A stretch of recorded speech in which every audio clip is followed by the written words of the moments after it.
Welcome to the Parsha Perspective. Each week, we will delve deep in a weekly Torah portion to find a practical and insightful way to enhance your daily life.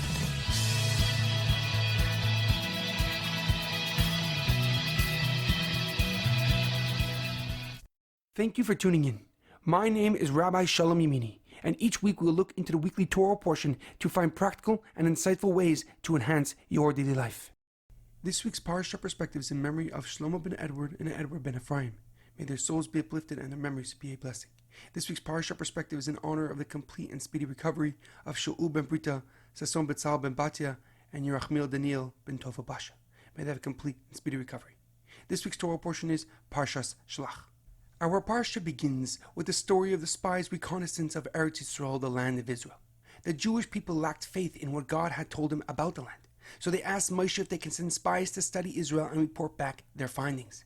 Moshe turned to Hashem, who replied that he's allowed to send spies, but he himself, Hashem, is not commanding Moshe to do so. Moshe then picked one leader from each tribe and assigned them with this special task. The spies headed out to perform their directives. They spent 40 days surveying the land and its people. And when they returned to Moshe, they reported that the land is indeed flowing with milk and honey, as God said. However, they warned that its citizens are powerful and mighty giants, and its cities are well fortified. And therefore, it will be impossible to conquer, and the Jewish nation to stay in the desert. In response, the Jewish people turned to Moshe and told him that they would rather return to Egypt than be defeated in battle. Upon hearing their complaints, Hashem, God, informed Moshe that he would punish the Jewish people for their persistent lack of faith. He exiled the Jewish nation to 40 years of wandering in the desert and banned any male over the age of 20 from ever entering the land of Israel. However, a question comes to mind. Right before Moshe sent off the spies to do their mission and check out the land of Israel, he changes one of the spies' names. He adds the letter Yud at the beginning of his name, changing from Hoshea to Yeshua. And Rashi explains that Moshe did so to give Yeshua the strength and fortitude not to follow in the path of the other spies. But if Moshe already knew that the spies would return with a negative report, why did he send them to Israel to begin with? And why did Moshe choose people whom he previously recognized that would fail his mission? The Chizkuni Rav Chizkiel ben Mana, a 13th century French commentary, answers this question by arguing with Rashi. He explains that Moshe did not actually change Yeshua's name now, but rather he did so many years earlier. And the reason the Torah mentions it now is just to inform us that Moshe's most trusted student was chosen to be a spy. In fact, it was when Yeshua became Moshe's most loyal and faithful follower that his name was changed forever. However, the Abarbanel, Rav Yitzchak ben Yehuda Abarbanel, gives a deeper and more profound explanation.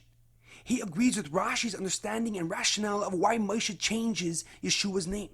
The Abarbanel writes that Moshe knew that potentially the spies could come back with a negative report.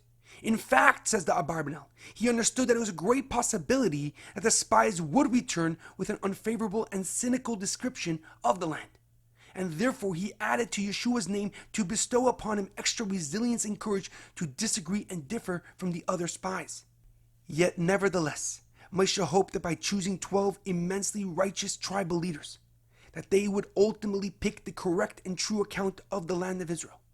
That they would see the same version of Israel that he saw and was told about in depth. A land so holy that even its physicality oozed and dripped of God's holiness.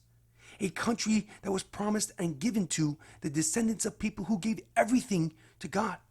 The only place in the world that can have a real concrete dwelling place and sanctuary for God's physical presence.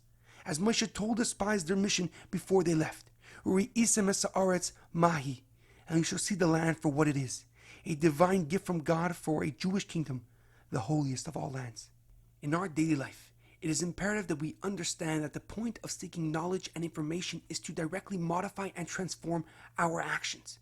For the aim of education is not to teach us facts, but rather to help us understand the values and meaning and purpose of life.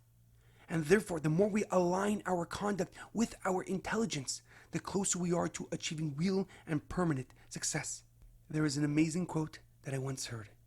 Knowledge is nothing without action, because nothing changes until you do something. Have a great weekend and good Shabbos.